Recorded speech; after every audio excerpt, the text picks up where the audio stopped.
Etsy Printify. If this guide helpful, don't forget to like and subscribe.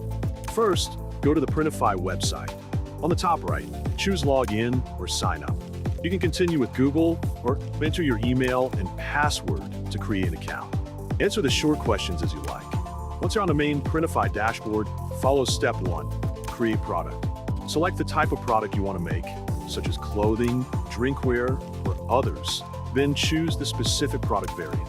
You'll be introduced to the Printify creator. Choose Explore by Myself or Start the tour. Then follow the steps. View product details, and on the left, access operation tools. Start by adding a design layer. Then use the top menu for layer editing. Customize your design by adjusting variants, colors, and layers. Switch between different sides like front, back, or others.